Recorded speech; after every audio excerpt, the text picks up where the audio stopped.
എല്ലാവർക്കും പുതിയ വീഡിയോയിലേക്ക് സ്വാഗതം. ഇന്നത്തെ വീഡിയോ ഇന്ത്യൻ പത്രപ്രവർത്തനത്തിൻ്റെ ചരിത്രത്തെക്കുറിച്ചുള്ള ഒരു ലഘു വിവരണമാണ്. ഈ വീഡിയോയിലൂടെ ഇന്ത്യയിലെ ആദ്യത്തെ പത്രം ഏതാണെന്നും ആരാണ് ഈ പത്രം പ്രസിദ്ധീകരിച്ചത്, ഏതു വർഷമാണ് ആദ്യത്തെ പത്രം പ്രസിദ്ധീകരിക്കപ്പെട്ടത് എന്നുമാണ് വിശദമായി പരിശോധിക്കാൻ പോകുന്നത്. തുടർന്ന് വന്നിട്ടുള്ള പ്രധാനപ്പെട്ട പത്രങ്ങൾ ഏതൊക്കെയാണെന്നും അവ ആരൊക്കെയാണ് പ്രസിദ്ധീകരിച്ചത് എന്നുമാണ് വീഡിയോയിൽ വിശദമായിട്ട് ചർച്ച ചെയ്യുന്നുണ്ട്. വീഡിയോ മുഴുവനായി കാണുകയും ഇഷ്ടമായാൽ ലൈക്ക് ചെയ്യുകയും ചെയ്യുക.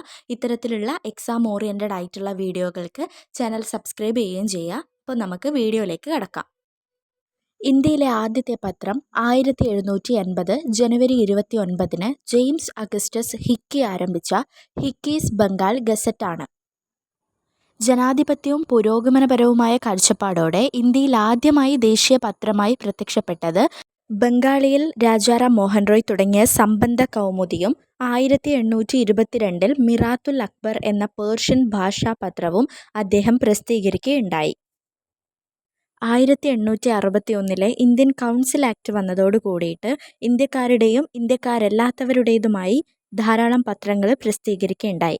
അവയിൽ പ്രധാനപ്പെട്ടവയാണ് Times of India, Madras Mail, Statesman, Amrita Bazar Patrika എന്നീ പത്രങ്ങൾ. അമൃത ബസാർ പത്രിക പ്രസിദ്ധീകരിക്കപ്പെടുന്നത് 1868 ഈ പത്രത്തിൻ്റെ പ്രധാന പത്രാധിപർ സിസിർ കുമാർ ഘോഷ്, മോത്തിലാൽ ഘോഷ് എന്നിവരാണ്.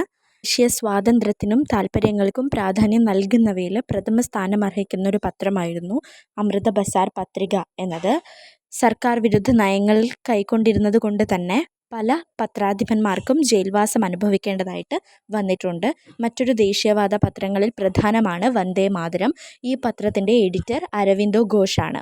അതുപോലെ തന്നെ ബാലഗംഗാധര തിലക് 1881 കേസരി എന്ന പത്രം ആരംഭിക്കുകയുണ്ടായി. ഈ പത്രം മാത്രമല്ല, ദി മഹാരാട്ട എന്ന പത്രവും കേസരിയുടേതാണ്. ദേശീയ പത്രപ്രവർത്തന രംഗത്ത് വലിയ ഉണർവുണ്ടാക്കുന്നതിൽ ബാലഗംഗാധര തിലകിൻ്റെ സ്വാധീനം ഏറെ പ്രധാനപ്പെട്ടതാണ്. അതുപോലെ തന്നെ 1919 മഹാത്മാഗാന്ധി യങ് ഇന്ത്യ എന്ന ഇംഗ്ലീഷ് വാരികയുടെ പത്രാധിപരായി. 1933 മഹാത്മാഗാന്ധി ഹരിജൻ എന്ന വാരിക കൂടി ആരംഭിക്കുന്നുണ്ട്. ഇന്ത്യയുടെ പത്രപ്രവർത്തന ചരിത്രത്തെക്കുറിച്ച് പറയുമ്പോൾ ഒരിക്കലും വിട്ടുപോകാൻ പാടില്ലാത്ത പ്രധാനപ്പെട്ട പത്രങ്ങളെക്കുറിച്ചാണ് ഈ വീഡിയോയിൽ നമ്മൾ പറഞ്ഞത്.